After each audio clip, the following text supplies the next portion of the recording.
ಶಾಸ್ತ್ರಿಗಳಿಗೆ ಶಾಸ್ತ್ರಿಗಳಿಗೆ ಶಾಸ್ತ್ರಿಗಳಿಗೆ ಶಾಸ್ತ್ರಿಗಳಿಗೆ ಶಾಸ್ತ್ರಿಗಳಿಗೆ ಶಾಸ್ತ್ರಿಗಳಿಗೆ ಶಾಸ್ತ್ರಗಳಿಗೆ ಧಿಕ್ಕಾರ.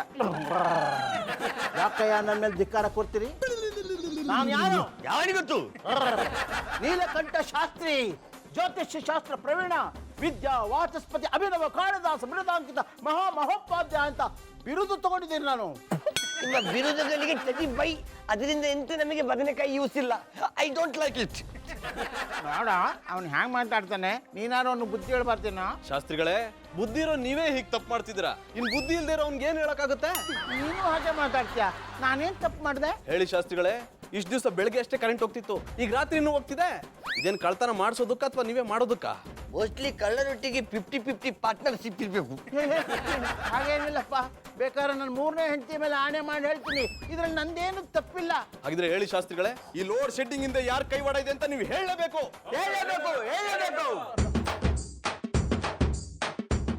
ಇದು ಕಾಲ್ನಾಯ ಗೌಡನೇ. ಹೇಳಿ ಗೌಡ್ರೆ, ಯಾಕೆ ಬಾಯಿ ಮುಚ್ಕೊಂಡು ಸುಮ್ಮನೆ ನಿಂತ್ಬಿಟ್ರಿ? ಸತ್ಯ ಹೊರಗೆ ಬಂತು ಅಂತ ಭಯನಾ? ಈ ಲೋಡ್ ಶೆಡ್ಡಿಂಗ್ ಇಂದ ಯಾವ ಮಸಲತ್ತಿದೆ? ನೀವು ಕಳ್ಳರ ಜೊತೆ ಕೈ ಜೋಡಿಸ್ಬಿಟ್ಟಿದ್ದೀರಾ? ಓ ಅಣ್ಣಪ್ಪನವ್ರೆ, ಎಂತ ಮಾತು ಅಂತಾಡ್ರಿ. ಮೈ ಮೇಲೆ ವಸಿ ಜ್ಞಾನ ಇಟ್ಕೊಂಡ್ ಮಾತಾಡಿ. ನಾನು ಈ ದೇಶದ, ಈ ರಾಜ್ಯದ ಒಳ್ಳೆ ಪ್ರಜೆ. ಅಲ್ಲರಿ, ಲೋಡ್ ಶೆಡ್ಡಿಂಗು ಒಳ್ಳೆ ಪ್ರಜೆಗೂ ಏನ್ರಿ ಸಂಬಂಧ? ಅದೇ ಈ ದೇಶದಲ್ಲಿ ಕೋಟ್ಯಾಂತರ ಜನ ಬಡವರವ್ರೆ, ಅವ್ರಿಗೆಲ್ಲ ಗುಡಿಸ್ಲದೆ. ಆ ಗುಡಿಸಲ್ಗೆ ತಿಂಗಳಿಗೆ 7 ದಿನ ಕರೆಂಟ್ ಕೊಡ್ತಾರೆ. ಆದ್ರೆ ನಮ್ಮ ಮಟ್ಟಿಗಳಲ್ಲಿ ದಿನಕ್ಕೆ 24 ಗಂಟೆನೂ ಕರೆಂಟ್ ಉಳಿಸ್ತೀವಿ. ಅದರಲ್ಲಿ ರಾತ್ರಿ ಹೊತ್ತು ಕರೆಂಟ್ನ ಕಟ್ ಮಾಡಿ ಬಡವ್ರಿಗೆ ಕೊಟ್ರೆ ಅವ್ರ ಮುಖದಲ್ಲಿ ನಗು ಅರಳುತ್ತದೆ, ಖುಷಿಯಾಗಿರ್ತಾರೆ. ಅದಕ್ಕೆ ನಮ್ಮ ಏರಿಯಾದಲ್ಲಿ ಕರೆಂಟ್ನ ಕಟ್ ಮಾಡಿ ಅವರು ಕೊಡಕ್ಕೆ ಹೇಳ್ದದು. ಎಲ್ಲೋ ಹೋಗ್ಬಿಟ್ರಿ. ಎಂತ ಸಾಧನೆ ಮಾಡಿದಿರ ಗೌಡ್ರೆ? ನಿಮ್ಮ ಕಣ್ಣಲ್ಲಿ ದೇಶಭಕ್ತಿ ಉಕ್ಕಿ ಟಪುಕ್ ಟಪುಕ್ ಅಂತ ತೊಟ್ಟಿಗ್ತಿದೆ. ಎಲ್ಲರೂ ಚಪ್ಪಳಿ ಹೊಡಿರಪ್ಪ.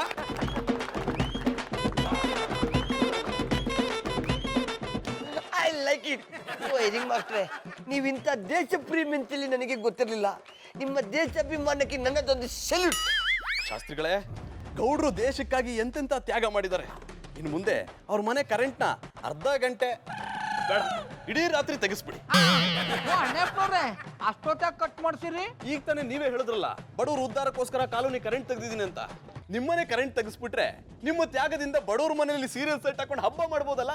ಏನಂತೀರಪ್ಪ? ಹೌದು ಹೌದು ಹೌದು ಹೌದು ಹೌದು ಹೌದು ಹೌದು. ಜನಗಳ ಬೆಂಬಲನೂ ಇದೆ. ಇದಕ್ಕೆ ನೀವೇನಂತೀರಿ ಶಾಸ್ತ್ರಿಗಳೇ? ಹೌದು, ಈ ಗೌಡನ ದೇಶಭಕ್ತಿ ದೇಶಕ್ಕೆ ಗೊತ್ತಾಗಬೇಕು ಅಂತಂದ್ರೆ ಮೊದಲು ಇವ್ರ ಮನೆಯಲ್ಲಿ ಕರೆಂಟ್ ಕಟ್ ಆಗಬೇಕು. ಬನ್ನಿ ಎಲ್ಲ ಹೋಗೋಣ. ಮಲಗಾಪುರದ ವಿಷಯ ಕಾನಪುರ್ ಗೊತ್ತಾಯ್ತು ಅನ್ಕೊಳ್ಳಿ.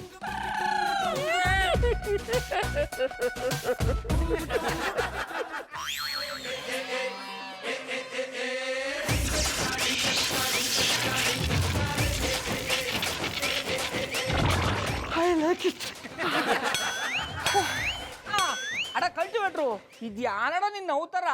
ಇದ ಕಡೆ ಬೆಲ್ ಮಾಡ್ದ ಸಾಕ್ ಹೊಡ್ಸ್ಕೊಳ್ಲಿಕ್ಕೆ. ಊರಿನಲ್ಲಿ ಲೋಡ್ ಶೆಡ್ಡಿಂಗ್ ಆಗಿ ಎಲ್ಲಿ ಕೂಡ ಸಾಕ್ ಸಿಗ್ತಿಲ್ಲ ಮರ್ರೆ. ಅದಕ್ಕೆ ಸಾಕ್ ಹೊಡ್ಸ್ಕೊಡು ಅಂತ ಹೇಳಿ ಇಲ್ಲಿ ಬಂದು ಸಾಕ್ ತಗೊಂಡೆ. ಈಗ ನೆಮ್ಮದಿ ಆಯ್ತು. I like it. Thank you very much. Boring ಮಾಸ್ಟ್ರೆ, ನೀವೆಂತದಕ್ಕೆ ನನಗೆ ಥ್ಯಾಂಕ್ ಯು ಅಂತದ್ದು? ಅಡ ಕಲ್ಟಿವೇಟ್ರು, ನಮ್ಮ ಹಿರಿಯರು ಹೇಳ್ತಾ ಇದ್ರು ಒಂದೊಂದ್ಸಲ ಮೂರ್ಖರಿಂದ ಮುಕ್ತಿ ಸಿಗ್ತದ ಅಂತ. ಈಗ ನಿನ್ನಿಂದ ನನಗೆ ಮುಕ್ತಿ ಸಿಗಂಗ ಅದ. ನೀವೆಂತ ಹೇಳ್ತಿದ್ದೀರಂತ ನನಗೆ ಒಂದು ಕೂಡ ಮಂಡೆಗೆ ಪುಕ್ಕುತ್ತಿಲ್ಲ ಅಣ್ಣಪ್ಪ. ನಾನು ಹೋಗಿಸ್ತೀನಿ, ಬಾ ಬಾ ನನ್ನ ಜೊತೆಗೆ ಬಾ. ಅಡ ಕಲ್ಟಿವೇಟ್ರು, ಈಗೇನು ನಿನಗೆ ಚಾಕ್ ಬೇಕು ತಾನೆ? ಯಾರು ಬೇಡ ಅಂತಾರೆ ಮಾರ್ರೆ. ಕೇಳಿದ್ರೆ ನಿನಗೆ ದೊಡ್ಡ ಚಾ ಕೊಡಿಸ್ತೀನಿ. ಎಂತ ಮಾಡ್ಬೇಕಂತ ಹೇಳಿ ಅಲ್ಲಪ್ಪ. ರಾತ್ರಿ 9 ಗಂಟೆಗೆ ಸರಿಯಾಗಿ ಎದುರಿಗೆ ಅಣ್ಣಪ್ಪನ ರೊಟ್ಟಿ ಅದಲ್ಲ, ಅವ್ರ ರೊಟ್ಟಿ ಕರೆಂಟ್ ಕೈಯಿಂದ ಕಿತ್ತಾಕ್ಬಿಡು. ಕೈಯಿಂದ ಕಿತ್ತಾಕಿದ್ರೆ ನೀನು ಸೀದು ಕರಿ ಕಾಗಿ ಆಗ್ಬಿಡ್ತದೆ. ಕಾಗಿರೋದು ಕರಿಗೆ ಅಲ್ವಾ? I like it. ಈಗ ಅರ್ಥ ಆಯ್ತು. ನೀವು ಹೇಳಿದಾಗೆ ರಾತ್ರಿ 9 ಗಂಟೆಗೆ ಅಣ್ಣಯ್ಯಪ್ಪನ ಮನೆಯ ಕರೆಂಟ್ ಅನ್ನು ರಟ್ಟಿಸ್ತೀನಿ. I like it. ಎದುರುಗಡೆ ಮನೆಯಲ್ಲಿ ಕರೆಂಟ್ ಇರಲ್ವಾ? ನನ್ನ ಕೆಲಸಕ್ಕೆ ಇವರೇ ದಾರಿ ಮಾಡಿಕೊಡ್ತಿದ್ದಾರೆ. ಸಿಕ್ಕಿರೋ ಅವಕಾಶದಲ್ಲಿ ಎದುರುಗಡೆ ಮನೆನ ಗುಡಿಸಿ ಹಾಕಕ್ಕೆ ರಂಗೋಲಿ ಪುಡಿ ಇರಬಾರ್ದು, ಹಂಗೆ ಮಾಡ್ತೀನಿ.